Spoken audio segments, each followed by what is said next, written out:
Des centaines d'enfants en état de malnutrition sont amenés chaque jour à l'hôpital des Amis des patients à Gaza. Les médecins évoquent une spirale de mort démographique. Emmanuel Macron s'engage à reconnaître un État palestinien lors de l'Assemblée générale des Nations unies en septembre. Une décision que le gouvernement israélien considère comme une récompense pour le Hamas. Les affrontements entre la Thaïlande et le Cambodge se poursuivent. Le bilan humain fait état d'au moins 16 morts, des dizaines de blessés et près de 140 000 personnes évacuées. Près de 2/3 des Roumains ont une opinion positive de l'ancien dirigeant communiste Nicolae Ceausescu, bien qu'ils aient connaissance des exactions commises par son régime autoritaire. La pétition en France contre la réintroduction d'un pesticide agite la politique nationale. Or, cette substance est autorisée par l'Union européenne. Des centaines d'enfants souffrant de malnutrition aiguë arrivent chaque jour à l'hôpital des Amis des patients dans le nord de Gaza. Les médecins affirment que des enfants sans problème de santé sous-jacent meurent désormais de famine, pour la première fois depuis le début de la guerre entre Israël et le Hamas. Un pédiatre travaillant à Gaza évoque le début d'une spirale de mort démographique, affirmant qu'une partie de la population palestinienne a atteint ses limites. واحنا متخوفين جدا من الوضع انه يزيد اكثر من هيك حالات الوفاه انها تزيد وهذا الشغله ما بحكيهاش بس احنا على الاطفال بنحكي كمان على الناس اللي قاعده بتعطي الخدمه للاطفال اللي هم الموظفين مش قادرين يعني يعطوا الخدمه الكامله والاساسيه للاطفال. Les ONG avertissent que la crise humanitaire atteint un point de basculement à Gaza, dans un contexte de pénurie généralisée. Les enfants en sont victimes, mais les adultes également, et ce, dans toute l'enclave. هدول ايش ذنبه؟ هذا حمل صاروخ وراح على اليهود حارب اليهود. يا عمي بهمش الحرب ده اللي شغال بهمش يا عمي بس افتحوا المعابر دخلوا مساعدات على الاطفال. احنا لو سبنا هالولد هذا يمكن بعد دقيقة دقيقتين بتلاقوهوش مش ما يكون عند ربه واحنا ما لحقناهوش. Israël a récemment autorisé l'acheminement d'une aide humanitaire limitée à Gaza, mais il accuse le Hamas de perturber sa distribution. Les Nations unies condamnent quant à elles fermement les restrictions mises en place par l'État hébreu et demandent un accès humanitaire total à Gaza.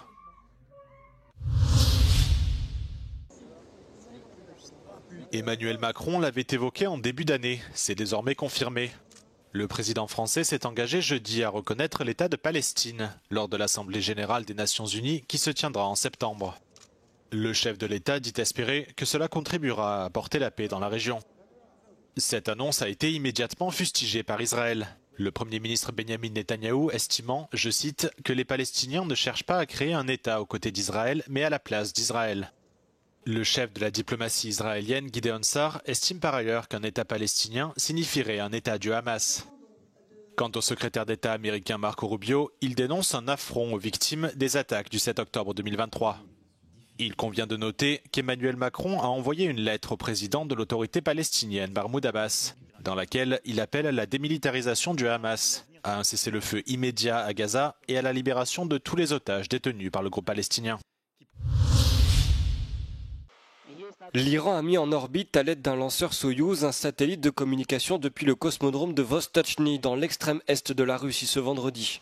Pendant les 2 prochaines années, le satellite iranien de 110 kg orbitera autour de la Terre à une altitude de 500 km, a indiqué l'agence spatiale iranienne. Avec ce lancement, l'Iran poursuit donc le développement de ses activités aérospatiales et renforce ses liens avec Moscou. En novembre, la Russie a mis en orbite 2 satellites iraniens, les premiers lancés pour le compte du secteur privé du pays. Il faisait suite à 2 autres lancements russes de satellites iraniens en 2024 et 2022. Si Téhéran assure que ces mises en orbite sont pacifiques et conformes à une résolution du Conseil de l'ONU, les Occidentaux s'inquiètent du fait que les technologies utilisées pourraient être interchangeables avec celles des missiles balistiques pouvant emporter une ogive nucléaire. Les affrontements frontaliers entre la Thaïlande et le Cambodge qui ont éclaté jeudi se poursuivent. Le bilan humain fait état d'au moins 15 morts en Thaïlande et 1 au Cambodge, de dizaines de blessés et près de 140 000 personnes évacuées depuis le début des combats.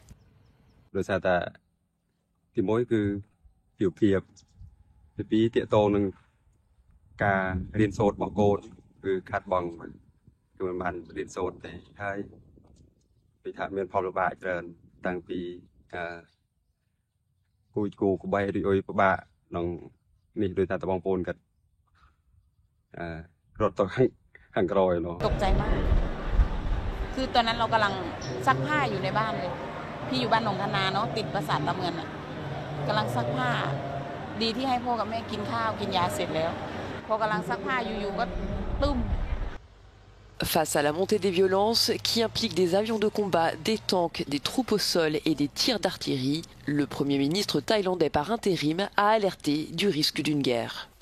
À la demande du Premier ministre cambodgien, une réunion d'urgence du Conseil de sécurité de l'ONU est prévue ce vendredi. La Thaïlande a toutefois rejeté toute médiation de pays tiers et a appelé le Cambodge à engager des pourparlers bilatéraux.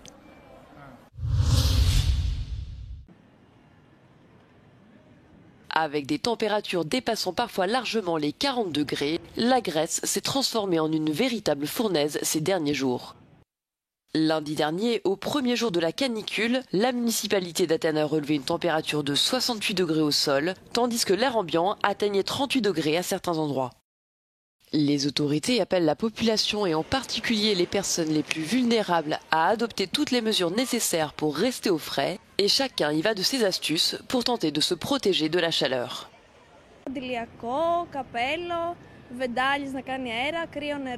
Το καλό είναι ότι όταν κάνεις καμιά βουτιά νιώθεις και πολύ καλύτερα μετά.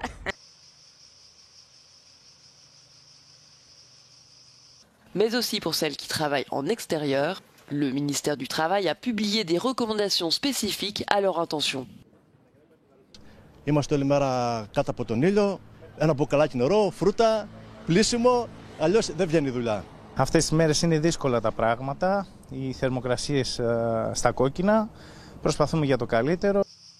Selon le service météorologique national grec, la vague de chaleur devrait commencer à s'atténuer dans le nord-ouest du pays ce dimanche, puis une baisse progressive des températures est attendue dans la plupart des régions dès lundi.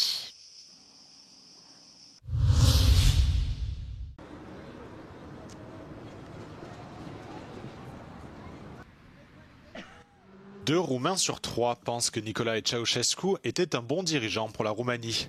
Selon une enquête menée en partenariat avec l'Institut national pour l'investigation des crimes communistes.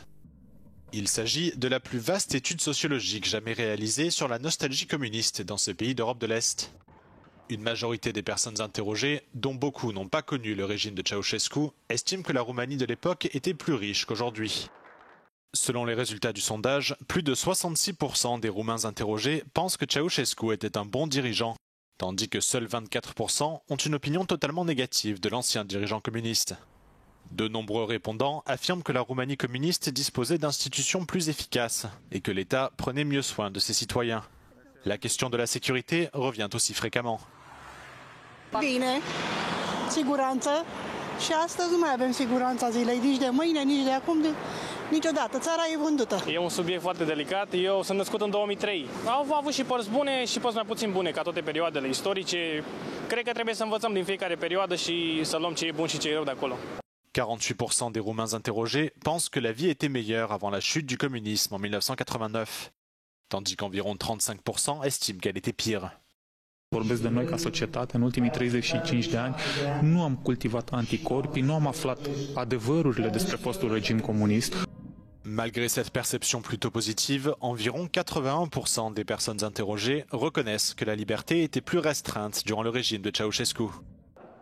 Presque autant ont entendu parler des centaines de milliers de Roumains torturés et tués dans les prisons communistes. Le nouveau président de la Roumanie, Nicu Jordan, a également commenté les résultats de cette enquête. Selon lui, cette nostalgie du communisme s'explique par la profonde déception de la population à l'égard de la classe politique des 3 dernières décennies. Le régime communiste est renversé par un violent soulèvement en décembre 1989. Et Nicolae Ceausescu et son épouse Elena sont exécutés à l'issue d'un procès sommaire par un tribunal militaire.